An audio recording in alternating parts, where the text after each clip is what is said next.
Hi hello good morning ಎಲ್ಲರಿಗೂ. ಇದು ಗುರುವಾರದ mini vlog. ನಾನು ಇವತ್ತು ಬ್ರೇಕ್ಫಾಸ್ಟ್ಗೆ ಪುಳಿಯೋಗರೆ ಮಾಡೋಣ ಅಂದ್ಕೊಂಡಿದ್ದೀನಿ. ಬನ್ನಿ ಹೇಗೆ ಮಾಡೋದು ಅಂತ ನೋಡೋಣ. ಮೊದಲಿಗೆ ಕಡಾಯಲ್ಲಿ ನಾನು ಆಯಿಲ್ ಹೀಟ್ ಆಗೋದಕ್ಕೆ ಇಟ್ಕೊಂಡಿದ್ದೀನಿ. ಹಾಗೆ ಇಲ್ಲಿ ಬೆಲ್ಲ, ಉಪ್ಪು, ಹುಣಸೆ ರಸ, ಖಾರದ ಪುಡಿ, ಕರಿಬೇವು, ಉದ್ದಿನಬೇಳೆ, ಕಡಲೆಬೇಳೆ, ಸಾಸಿವೆ ಇಟ್ಕೊಂಡಿದ್ದೀನಿ ಒಗ್ಗರಣೆಗೆ. ಇದು ಹೋಮ್ ಮೇಡ್ ಪುಳಿಯೋಗರೆ ಪೌಡರ್.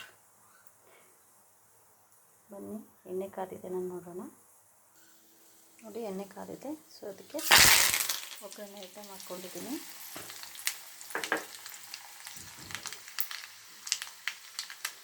ಬೇಳೆ ಎಲ್ಲ ಇದು ಸ್ವಲ್ಪ ಕುಕ್ ಆದಮೇಲೆ ಪುಳಿಯೋಗರೆ ಪೌಡರ್ ಹಾಕ್ಕೊತಾ ಇದ್ದೀನಿ.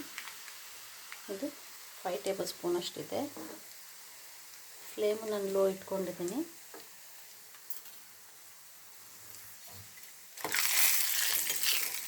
ಅದನ್ನು ಚೆನ್ನಾಗಿ ಮಿಕ್ಸ್ ಮಾಡ್ಕೋಬೇಕು.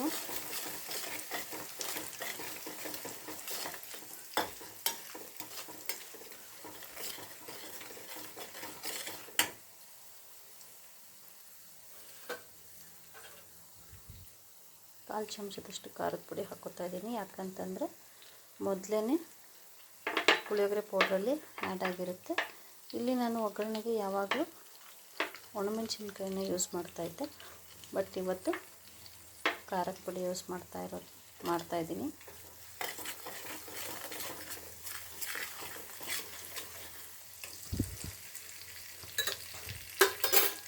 ಇವಾಗ ಬೆಲ್ಲ ಹಾಕ್ಕೊತಾ ಇದ್ದೀನಿ.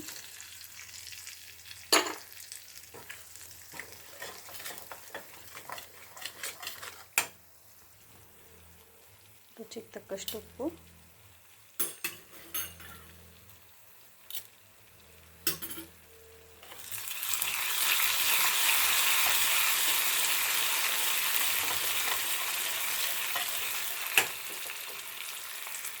ಹಾಗೆ ಈ ಸ್ಟೇಜಲ್ಲಿ ನಾವು ಹುಣಸೆ ರಸನ ಆ್ಯಡ್ ಮಾಡ್ಕೊತಾ ಇದ್ದೀನಿ.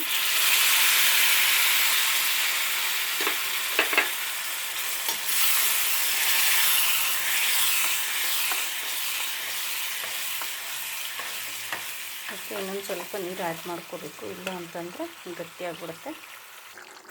ನೋಡಿ ಇದು ಇವಾಗ ಆಗ್ತಾಯಿದೆ. ಈ ಥರ ಕನ್ಸಿಸ್ಟೆನ್ಸಿ ಬಂದಮೇಲೆ ನಾವು ಸ್ಟವ್ ಆಫ್ ಮಾಡ್ಕೋಬೋದು. ಇದು ಆಯಿಲ್ ಸಪ್ರೇಟ್ ಆಗ್ತಾಯಿದೆ, ನೋಡ್ತಾ ಇರ್ಬೋದು ನೀವು. ಈ ಥರ ಇದ್ದಾಗ ಇದು ಆಗಿದೆ ಅಂತ. ಸೊ ನಾನು ಸ್ಟವ್ ಆಫ್ ಮಾಡ್ಕೊತೀನಿ. ಈ ವಿಡಿಯೋ ನಿಮ್ಗೆ ಇಷ್ಟ ಆಗಿದ್ದರೆ ಲೈಕು, ಶೇರು, ಕಮೆಂಟು ಮಾಡಿ. ಹಾಗೆ ನನ್ನ ಚಾನಲ್ನ ಸಬ್ಸ್ಕ್ರೈಬ್ ಮಾಡ್ಕೊಳ್ಳಿ. ಹಾಗೆ ಎಲ್ಲರಿಗೂ ಗುರು ಪೂರ್ಣಿಮಾ ದಿನದ ಶುಭಾಶಯಗಳು. Thank you.